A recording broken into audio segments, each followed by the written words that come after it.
Hello, welcome. Happy new moon to Wisdom Circles discussions on menopause transition and other informative, humorous, empowering, sometimes humbling, and often ridiculous stories about aging. If we haven't met, my name is Laura Libby. I'm also known as burlesque performer Ophelia Flame, and I'm excited and honored to have been your host for these monthly discussions I've been having over the last several months that have featured a wide variety of women's stories about menopause.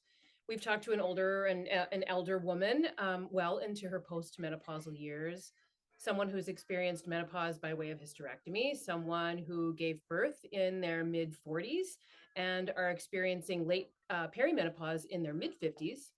We've discussed menopause from combining the Eastern and Western paradigms of medicine, how diet culture impacts the health and wellness of menopause women, and even a couple sharing their stories about how menopause can affect relationships. So you can view all of those previous discussions on the Soulfire Phoenix YouTube page. And today we'll be featuring a very special friend, me. I figured it was time to share my story and tell you a little bit about who I am and why I feel so called to be doing the work that I'm doing. So, in addition to being a burlesque performer and instructor for the last 30 years, I'm also a group fitness instructor and a massage therapist. But in spite of my love for anatomy and physiology and what I felt like was a really deep connection to body awareness, my menopause transition has been a confusing experience with a myriad of symptoms ranging from mild to extreme that have been ignored or misdiagnosed by just uninformed medical professionals. And suddenly I felt like my whole life just turned upside down. I felt like I was slowly disappearing figuratively and literally. And what I didn't know then was that this is a common and powerful feeling during some people's menopause transition. And that the reason that so many of us are in the dark about this massive life change has a long history of gatekeeping and misogyny and misinformation and shame and fear. And so now, 8 years into my own menopausal roller coaster, I'm inspired to redefine and demystify aging um, just by empowering women to be seen and heard while finding confidence and pleasure in living at any age. I recently became a certified menopause support coach, more on that later, through Burl Education, and am now devoting much of my time advocating and educating people about menopause so they hopefully don't feel the same, just don't have the same uninformed and unsupported experience that I did. I'm excited to share that I'm also creating my own unique program that I'll be launching in the new year, but more on that later. So, to clarify, these discussions are really for anyone at any age, assigned an ovarian system, and the folks that love them. By sharing our stories and our inherent wisdom, our open discussions build knowledge, offer tools, resources, and support so we can better navigate our own experiences. And with an estimated 1.1 million people entering into menopause transition annually just in the US alone, there's probably a pretty good chance that you or someone you might know have some pressing questions and even some real concerns about this physiological, biological, cultural, familial, and even spiritual rite of passage. Menopause is a powerful life event, not a disease or an affliction that needs to be fixed or overcome. In fact, dare I say, it can actually be an incredible time to celebrate. So I'd like to start with doing a little bit of a vocabulary check-in because I don't like to assume that everybody knows all the information. But so on a generalized average, most people begin perimenopause around their early to mid 40s. Some can begin experiencing symptoms in their 30s, but are just unaware it's related to the shifts in hormones related to perimenopause. Still, it's completely different for every person based on your personal health history, even and including mental health, such as childhood trauma and PTSD. This is when your hormones begin to shift, and the changes are usually gradual. This can last from 4 to well over a decade. Wished I'd got that memo early. Symptoms can include, but are not limited to, irregular periods, hot flashes, night sweats, mood changes, weight gain, particularly around the midsection, slowed metabolism, fatigue, exhaustion, insomnia, brain fog, and a shift of an ability to really handle stress. Really big and often undiagnosed is anxiety, depression, and panic attacks, loss of libido, uh, and just pain during intercourse, vaginal dryness, irritability, moodiness, and feelings of rage. Perhaps some of you know what I mean. Typically, but not always, menopause begins around the age 51 when it's been a full year that you've had a full just a menstrual period, and the ovaries are no longer the primary producers of estrogen and progesterone or progestogens, um, be that on their own or suddenly at any age by way of surgery such as hysterectomy or medical treatments such as chemotherapy for cancer. So once that shift happens, you can still experience symptoms, but they may begin to lessen, and as your body begins to recalibrate to its new normal after the decrease in hormones, particularly the estrogen and progesterone. Post menopause is when we settle into our new transformative lives, living hopefully 20 to 40 years past there are into our final chapter of life. Menopause transition is the term for just the whole wild ride. So today I'm going to share my own journey and how I went from completely clueless to super frustrated, then really fucking angry, and finally inspired to really help other people through their menopause transition. So I welcome your questions and comments following what I imagine is going to be a lively and hopefully helpful discussion. So without further ado, shall we begin? Is the water warm enough? You know, little Prince humor never hurt anybody. So in hindsight, my perimenopause began around 42, 43. I had recently been awarded the title of reigning queen of burlesque, first runner up from the Burlesque Hall of Fame in Las Vegas, which is considered to many to be one of the highest honors in that performance community. At this point, I had been producing burlesque shows and special events, including the Best of Midwest Burlesque Festival and the Minneapolis Burlesque Festival, also known as MBF, that I co-created with my dear friend Gina Louise, the Dean of Tease, for nearly a decade. And Gina and I were also running a thriving and beloved burlesque school called the Twin Cities Burlesque Academy. I was performing regularly locally, and after winning that BHOF title and many, many years of hard work, I started getting a lot of invitations to perform and even headlining shows around the country and internationally. I was also teaching about 8 to 10 group fitness classes weekly and had a small massage therapy practice in Northeast Minneapolis where we lived at the time. I had a home and an amazing husband, 2 dogs, and a fantastic 7-year-old daughter. And for all intents and purpose, I was really living this dream life that I'd created. I worked really hard to create, and things were swimming along until, well, they just weren't. And something just didn't add up. It didn't feel right. Something was changing. And I mention this because the details may be different, but the story is the same for so many people who hit midlife and are completely clueless about what lies ahead.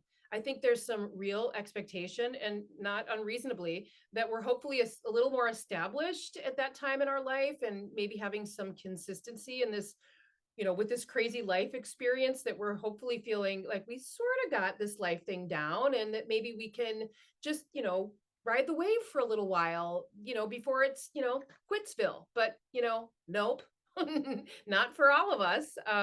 Hopefully, maybe that's for some people, not for me. And so, you know, honestly, I don't really recall which symptom came first, but I believe it was just this extreme fatigue, like a debilitating exhaustion that I felt like I was just climbing up a hill in quicksand. This routinely resulted in like a wholly desperate need for a nap. Just like I had to nap. It was like this collapsing. And I would even fall asleep regularly sitting upright in a chair, like at my computer in the middle of the afternoon. In fact, Gina and I would laugh and joke about about it, saying like, things like, you sleep when you're dead and we got shit to do, and then soldier on like it was nothing and some badge of honor to just completely ignore these, very real messages that my body was sending me. So this was coupled with terrible insomnia, which I I also didn't really think of, because for years I prided myself in the fact that I only needed 4 hours of sleep. And I was completely indignant about the idea that people are supposed to have 8 hours of rest. Did I mention sleep when you're dead? So at this point, I was also still like pretty into partying, and I loved an irreverent day drinking bender with friends.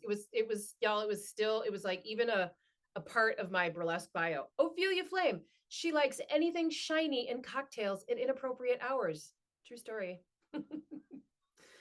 It was really like shortly after that that I started to experience a lot of joint pain and issues with gum recession and headaches. And, I just chalked this up to all to repetitive use, having been very active and, whatever, and, years of dancing in heels and blah, blah, blah, blah, blah, and telling myself it was just something that I had to live with and stuff it down and ignore it. And I don't know, maybe get a massage. Fast forward a little further, I began to notice that things didn't feel right. And I started to have this extreme anxiety and even panic attacks that I hadn't had before. And um, I felt like I just couldn't manage stress in the way that I used to. And performing started to become harder and even scary. That sounds weird. But I just, even like holding it together was this like BS orchestration that just added to the exhaustion. And I started to become way less tolerant of other people's bullshit. I started just like my anger, my anxiety rather, it shows up differently for everybody. My anxiety shows up as anger. So if I would get anxious, I would be really impatient and really angry. And my rage could go from like 0 to 100 in like seconds. And it even scared me sometimes, not to mention, some people that I love. This is also not uncommon. Now, like as a card carrying punk rock Gen X woman, this is not new territory for me. My grit and shadow have been an important part of who I am, like, so my ability to manage and my ability to manage and process it was totally new. And suddenly spinning all the plates was too much, but I still pressed on until then, literally in 24, literally on my way to headline the Florida Burlesque Festival, the right side of my face stopped working. And what I found, it's a long story worth a whole other probably talk.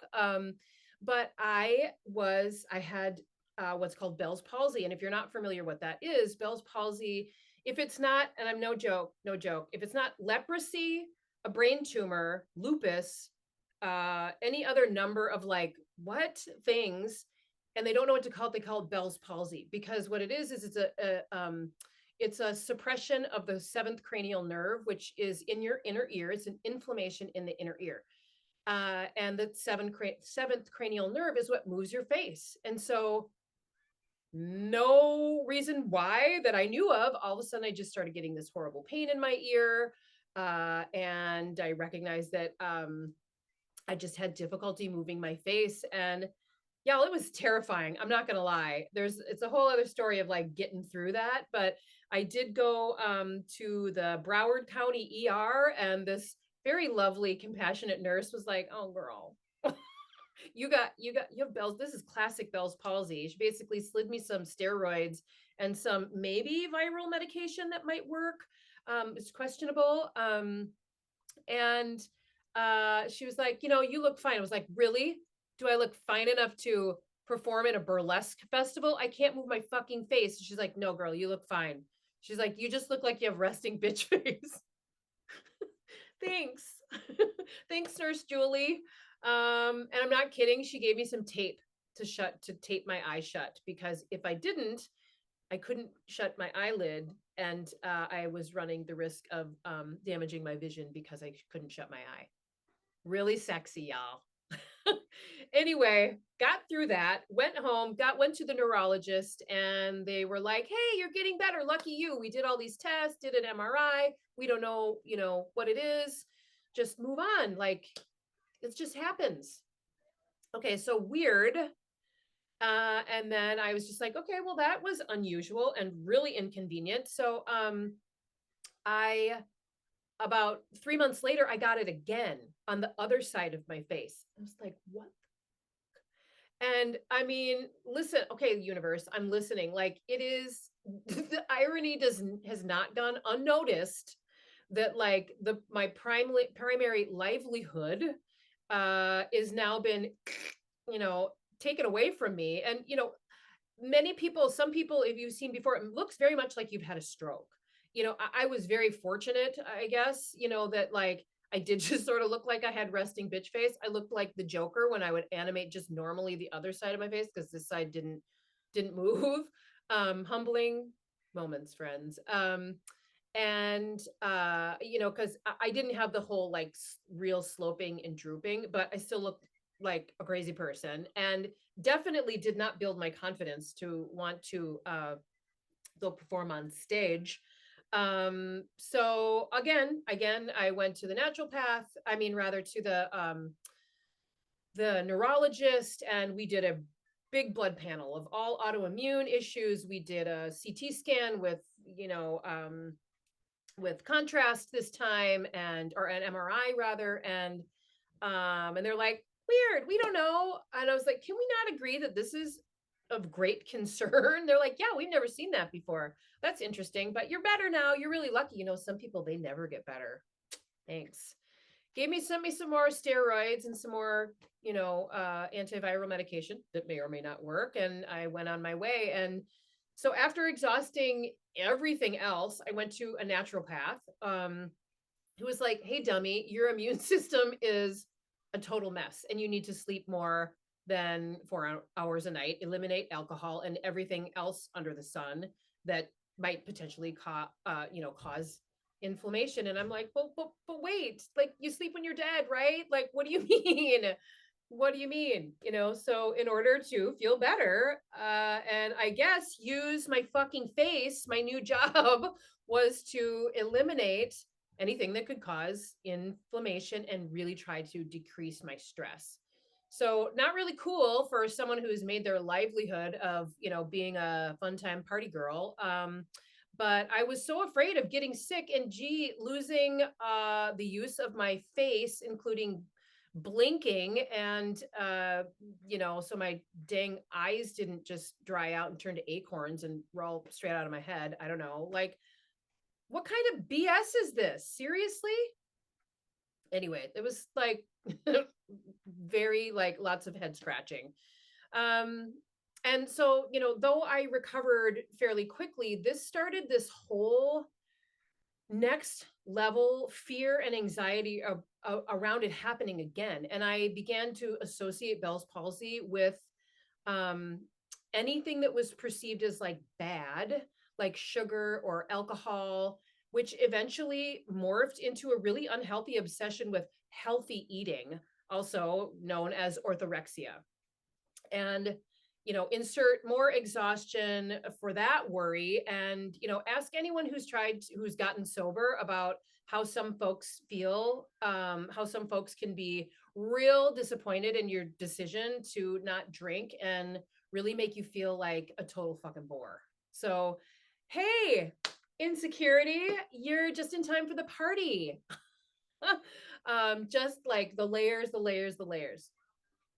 So as time rolls on, much like the slowly heating pot, I now am at this like steady simmer in what feels like my own little personal hell, while completely filled with guilt for not being grateful for this really like kick-ass life and multitude of blessings that I'm living. What do I possibly have to be mad and scared and anxious and depressed or rageful about? all I could do was think about how to get off this crazy roller coaster. I plotted and I planned like various exit strategies. I dreamt about just disappearing and becoming a weird old woodswoman who just gardens with her chickens and her goats. Like, P.S. Like, I love nature and I'm as city girl as Minnesota gets. So seriously, who am I? Who am I? It was so confusing because I loved my work. I loved teaching and performing and a good party. So somehow I felt just trapped and hopeless and learning now that there are over 50 symptoms related to menopause transition. I now have a much better understanding and even compassion for myself during that time. And it's really only in hindsight that I know now that, and that I was able to recently make a full list of symptoms that I experienced over the course of about 5 years. So thankfully they were not all at once, but this may be, I mean, they weren't all at once, but that also honestly may have added to some of the confusion. But here's my list. So brain fog, forgetfulness, body dysmorphia. And thankfully, I'm actually reading my list. I don't have the memory to remember all of the things because, menopause. Body dysmorphia, disordered eating, inactivity, just zero motivation. I felt lethargic, anxiety, depression, disassociative thinking. Like, seriously, are we in the matrix? Like, there were moments where I'm like, what is going on? I mean, that has happened most of my life, but anyway, suicidal ideation, y'all, real. It's real. The largest percentage of women of suicide in women is between the ages 45 and 55. Gee, do you think there's a coincidence? Just anger and rage, unprovoked crying, sort of out of nowhere, hot flashes, night sweats, tachycardia, which is like rapid heart rate, extreme exhaustion, like arthritic fingers, particularly like in these fingers, osteopenia, which is the beginning stages of osteoporosis, which is bone loss, tooth loss, and plantar fasciitis, which is real lovely, which would made it almost impossible at times to walk, much less dance. Midsection weight gain, about probably a good 30 pounds. Sarcopenia, which is muscle loss. Insomnia, waking up too easily 5, 6 times a night. Vaginal dryness and pain during intercourse, fun times, loss of libido, change in urinary function, fear of crowds and small spaces. What? I had started to even have some asthma, which required an inhaler, sometimes multiple times a day. Cellulite in ways that I'd never experienced before, dry, sort of crepey skin. Migraines that was like this stabbing ear pain, similar to the Bell's palsy pain, that was also like vomiting. Just, I know, super classy, but I'm just being honest, right? I'm being real. But like puking my guts out for like 12 hours. And then a wrist fracture. Check out this punk rock right here, scar, wrist fracture. I broke my wrist ice skating, which then had resulted in frozen shoulder, which, look at me, I can lift my arm. I could not for about a year and a half. A year and a half, I could not move my right arm. So the following is a rough timeline of my very untimely experience. And I mention it because, as I said, I know that there's this common pattern as our bodies begin to change, particularly with this, adding these external stressors, and it can feel really isolating and unsupported, which is why I feel like it's so important that we talk about this. Our grandmothers and our mothers really, did not talk about, at least mine didn't, and even women my age until fairly recently didn't talk about it at all. So I think it's so important to share our stories. And so, just fast forward here to 2019, I turned 50 and I began having irregular periods. I was hitting it hard, traveling, performing, running the academy now, with like multiple classes running weekly with nearly 15 instructors that I was, helping, supporting, mentoring, doing all of that admin. Gina, my beloved Gina, had stepped away. So I was really doing it all mostly myself, except for a few blessed people who were helping me. Um, and it was the beginning of that year that I had the first migraine. Now, I've never had migraines in my life. I had one migraine once when I was pregnant. And I knew, I talked to my doctor and it was like, oh, it's likely related to hormones. So I made this little connection, but it was the symptoms were sort of similar to just food poisoning, which sounds sort of funny, but like, you know, I wasn't sure. I just wasn't sure. So it was the beginning of year that the migraine started, and I had no reoccurrence of Bell's palsy. But then this became the new thing that I feared because it would take me out for like 72 hours, and it was horrible. Um, and as I said, I thought it was food poisoning because the symptoms were sort of similar. Um, anyway, so that year at the Burlesque Hall of Fame, which is every year in June, I missed 2 full days of that event. It's only 4 days, y'all. I missed 2 full days because I was in bed in my hotel room, puking my guts out, and I was just like I had to perform on Sunday, and I could barely perform. I managed to like drag myself, was like, this is so terrible, but like that ridiculous quote in The Devil Wears Prada where she's like, I'm just one stomach flu away from my ideal body weight. Like, it's terrible. But I was like, oh, this dress actually zips up. Not funny, but it's true. I drug myself and actually could sit in the dress that I planned to wear on Saturday night and managed to perform, but it was awful. It sucked. I missed all the fun, and I just at that point I was completely depleted. I was undernourished, never slept, had these panic attacks, heart palpitations, and I really felt like I was just losing my mind. Enter 2020. I performed. I performed what I would have never have imagined. Careful what you wish for. Um, what I never would have imagined would be my last show was the Peacock Cabaret on February 9th in 2020. Um, and then all the crazy COVID shit happened.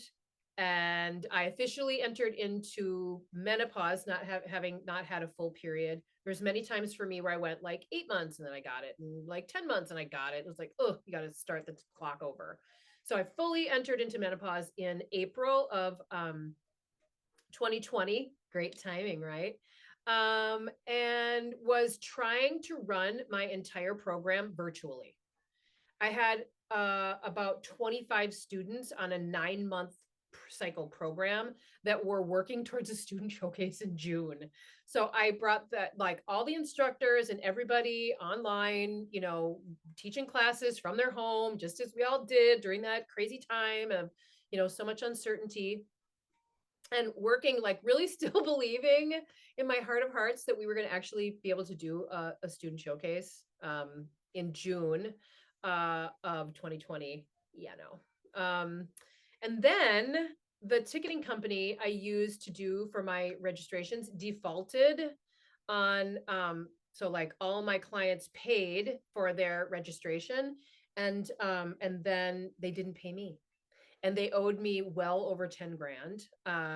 And it was just literally the fucking straw that broke the camel's back. I hoped and prayed and entered into litigation about it. I paid my instructors out of my own pocket, and including my studio rent out of pocket. And I just began strategizing, asking, and even pleading several other trusted, beloved performers to take over the academy because I just couldn't handle it. And sadly, I had zero takers. Though, I think there were a few who lovingly, were supporting and considered it. But I don't know, maybe they're just being nice to me. I have no idea. But you know, I didn't know what to do. And, they were probably smart because it was a huge undertaking. And, so it was nearly 15 years. After nearly 15 years, I closed the school. And while it brought me some relief, it was heartbreaking decision because it was my livelihood, my creative outlet, my friend group, my support group. Like I had all my eggs in one basket. And it was like this is when like the real free fall into just nothingness began. And the fear and anxiety around COVID and just the injustice, the violence of and the murder of George Floyd in my very own hometown had me completely frozen and debilitated with fear and anxiety. And I viewed myself previously as somebody who was like, let's fuck some shit up. Like viewed myself as a frontline person, that is like somebody who wants to help. No, nada, can't, nothing.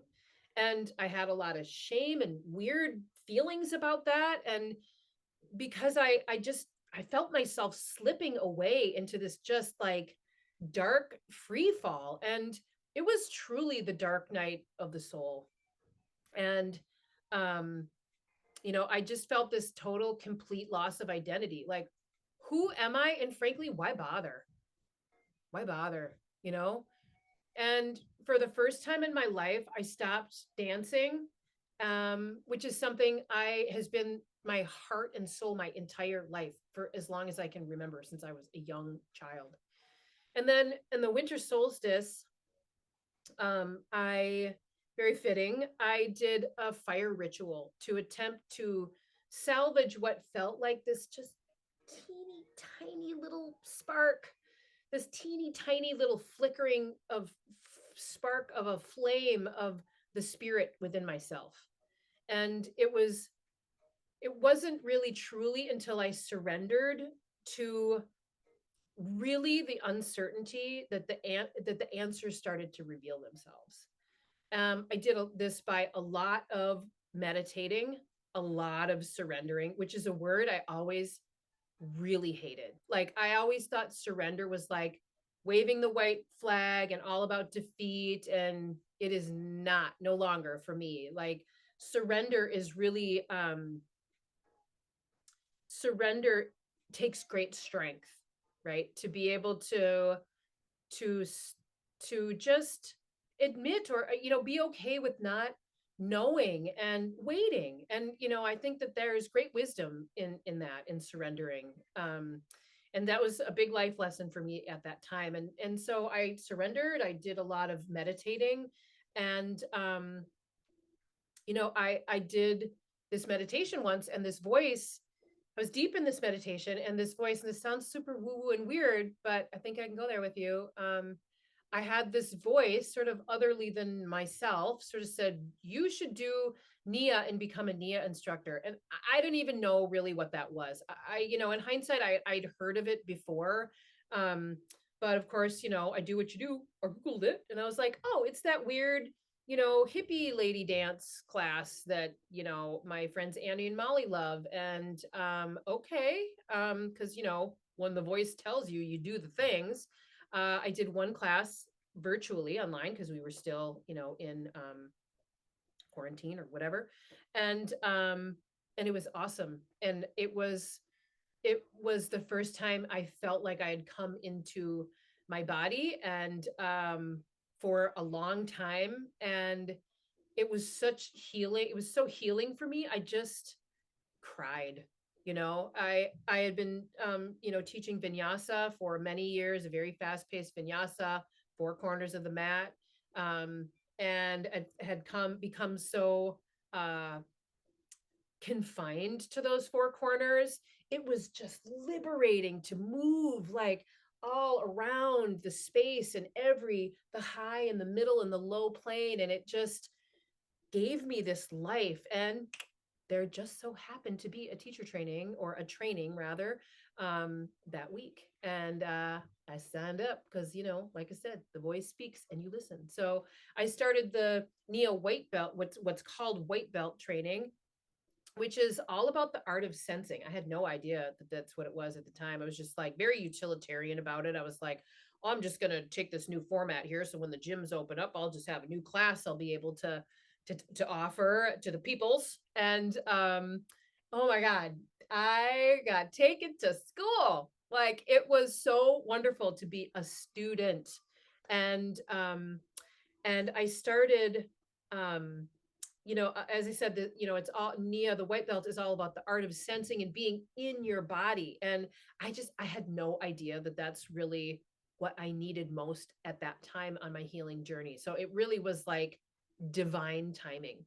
And then I started going to a place called Creator Space, just to move my body and start unpacking a lot of unhealthy behavior about not listening to my body and recognizing how so many of us disassociate and disconnect from our bodies. And I think this is particularly true with dancers as we, push through pain and even, get so accustomed to like the mirror as a performative expression. It, everything is becomes sort of performative. It's almost like subconscious. You don't even think about it being performative because you're so aware of your lines and your posture and you're hitting these marks and whatnot. So I had to really unlearn a lot of that and just find my own joy in movement again. And I'd become incredibly skilled at moving my body to please others, to please others. And my dear friend, Monica Washington, was instrumental in helping me cut my chops in teaching Nia when I felt so small and just rusty about my teaching skills. And I also returned to doing some continuing education with massage therapy. And I was just all about being a student. And, this little fire was beginning to grow once again, but I still was like, okay, now universe, nope. Like, okay, now, no, like, so still so much uncertainty and confusion. And so, I had the pleasure and honor of doing a personal pilgrimage to Moab, Utah. Again, y'all, this is an entire different talk, but I'll try to do the best I can because there's so much rich information there. But I did a pilgrimage to Moab in Utah in June for the summer solstice, which was both an ayahuasca ceremony and a 10-mile, 5 miles in, up, and 5 miles out to a Anastasi petroglyph called the solstice snake. That, my friends, is a whole other conversation, as I said, but the greater message that I received was that I'd been treating my body as a tool and not a temple. That was a tough one. The medicine and the ceremony were incredibly healing and really allowed me to let go and process and forgive myself for years of misuse, and united my mind, body, my spirit, and emotion. And it also healed me from my anxiety and depression. It's like I say that and it sounds ridiculous, but it's the truth. I did another ceremony in August and of that same year, and it was equally as powerful and centered around returning to movement and the power of becoming a wise elder crone woman. Not for everybody, for sure, and it is not easy and it is not recreational, but it is some serious work. And so I also then began researching and reading every book under the sun about the spiritual aspects of aging women. And one that was like just truly the catalyst to opening my mind and creating a desire to shift my focus to start helping others was by Jean Shinoa Bolin, called Goddesses and Older Women. Oh, here, I have it. I just so happen to have it right here. Goddesses and Older Women, Archetypes in Women Over 50. Read it. It's so cool and just really fascinating. She is a psychiatrist and a Jungian analyst. And so she really takes this like science and folklore, and it's a super cool book. And so at this point, I was now 52, a time when in many cultures, when women truly step into being an elder. So I'm like, what does this look like for me? What does that mean? What does being an elder look like? We can talk till the cows come home about the difference between being elderly and being an elder, which to me is very different. Um, and so, thanks to the loving push and encouragement and opportunity from my dear friend, Creator Space founder, Melissa Dessart, I reluctantly began teaching Nia. And I really stepped out of my comfort zone um, to create Soulfire Phoenix, which became the platform for classes, but also publicly the merging of Laura Libby and Ophelia Flame. And this was much harder than you'd imagine. Um, as previously, it was really all about boundaries for me. And again, that's a whole other discussion. But in burlesque, my signature act is about the story of the phoenix, which represents our opportunity to rise above again and again, transforming and hopefully evolving into our most divine versions of ourselves. And I learned very early on in teaching burlesque that for many it had really very little to do with movement and everything to do with self-discovery. So, igniting one's soul for me is about illuminating the darkness by building up that inner flame that is confident and full of hope and inspiration. So, Soulfire Phoenix movement wellness classes and healing with Laura Libby, Ophelia Flame. It made sense, though I've no doubt that it was confusing for some people, and that's totally fine. Um, I honored my journey in that ceremony and of recognizing been treating my body as a tool, not a temple, and I began an outpatient short stint of outpatient program for orthorexia, which was an important part of just that healing of my body and but also metabolically terrible timing. um I again I I'm choosing my word carefully because I know weight can be an issue for many people, particularly our Western women. I feel like have most of us have a toe in the water of disordered eating, and so or body stuff. So if this is, I hope this isn't, give you the feels talking about actual pounds because it doesn't really fucking matter. It's how you feel. But anyway, I gained probably about 30-40 pounds, mostly in my belly, and had get like just combined like significant muscle loss known as sarcopenia. So great. In spite of, it's worth really mentioning that in spite of seeking medical attention for nearly every one of these symptoms, not one not one single provider said, hey, maybe you're in perimenopause because you're a walking ball of stress and inflammation until 2020 in January, where I fractured my wrist ice skating, which required surgery and a DEXA scan they recommended, which is a bone density test. Y'all should get one. It doesn't, not that I should you, but it is very important as we age. Bone density test that revealed that I had progressive osteopenia. What? Enter then frozen shoulder. Also, menopausal symptom. This became an unexpected and even greater problem than healing the wrist, which lasted, as I had mentioned, for about a year and a half. I did more physical therapy and had 2 cortisone shots.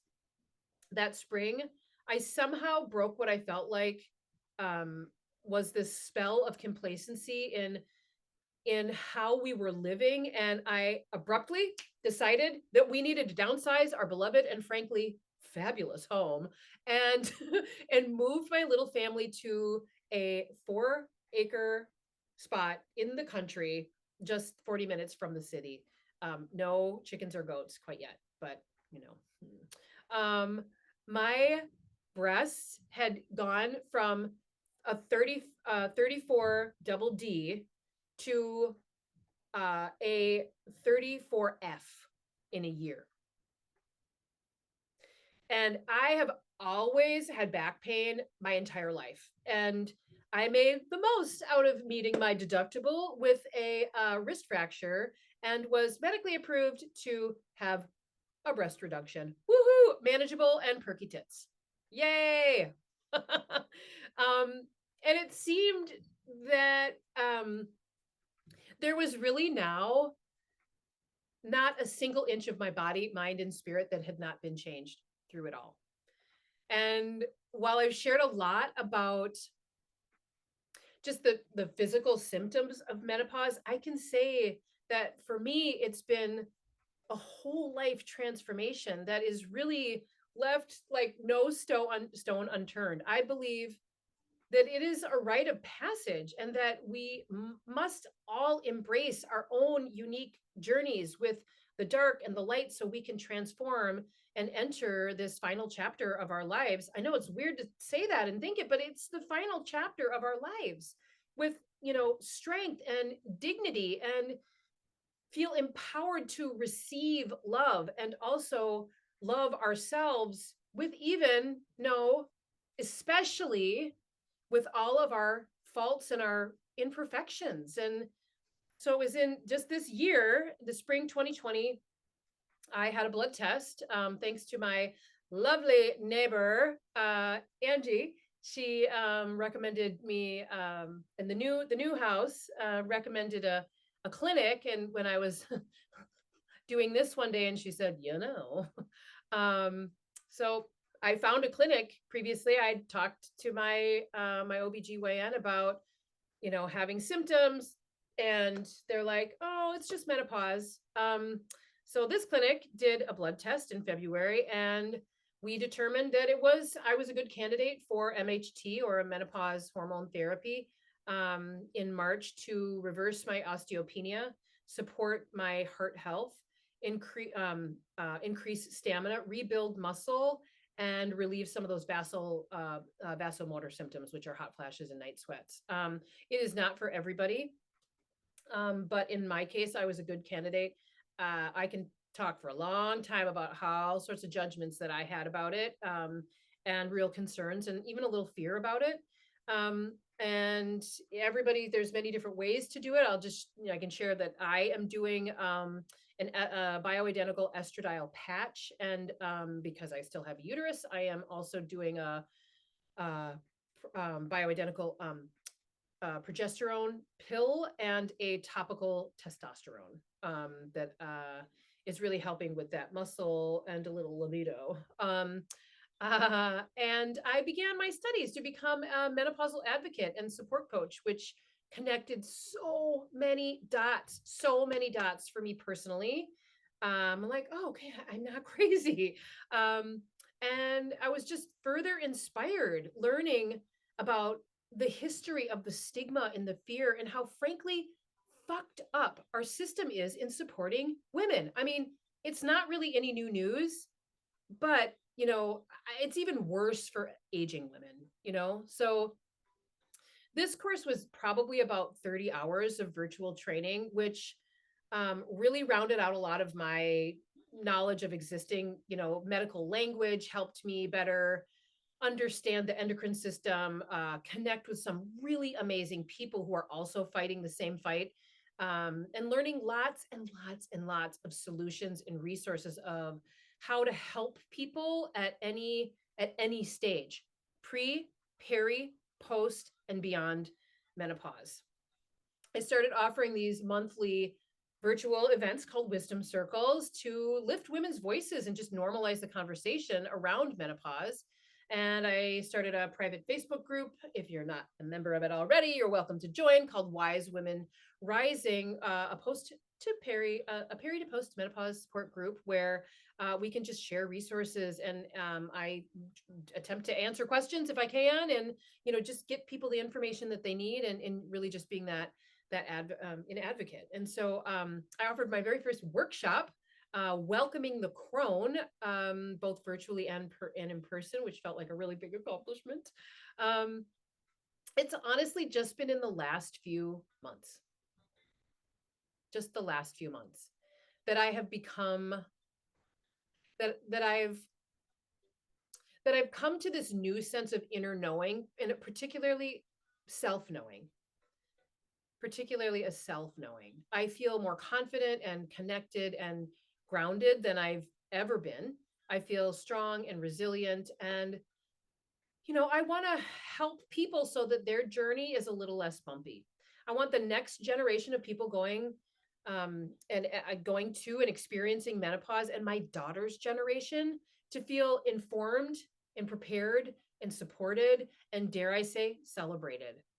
This is all possible, and I really believe that it's changing. And just in this last year alone, there's far more conversation about supporting and listening to women in menopause. Hats off to those providers who have gone beyond the basic, maybe 2+ hours. I'm not kidding. 2+ hours of training around menopause medicine that they've received. The providers who have dug deeper to learn more about how to better serve our elder and aging women that continue to research, who live, y'all, 40 years, like another lifetime, another lifetime, who are doing this research and finding new ways to better understand and continue to support, to fight, and listen to women. So thank you, because the rest of y'all got to do better. Got to do better. So my 2024 plans, more. I've been, as I said, healing my complicated 30-year relationship with burlesque. And I've really restored my love for the art form. I've created a beloved class called Teaser Size, the fitness class with sass, to empower people. I see you, menopausal women, people, to move just sensually with more joy and pleasure. And this is really a love letter that combines all that I love about working with the powers of sensual energy. And I'm also working on a strength training program for menopausal women, that will also incorporate sassy, irreverent movement and burlesque music, because, why not? It's my wheelhouse.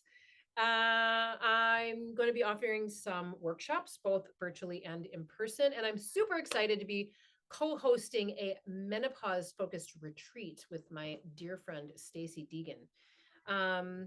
And most near and dear, I will be beginning to offer one-to-one coaching with a small number of people at any age to support them on their journey. So that's about it. And lastly, I just want to encourage you to tell your stories and ask your questions and be your own best advocates, and ask for help and share your wisdom.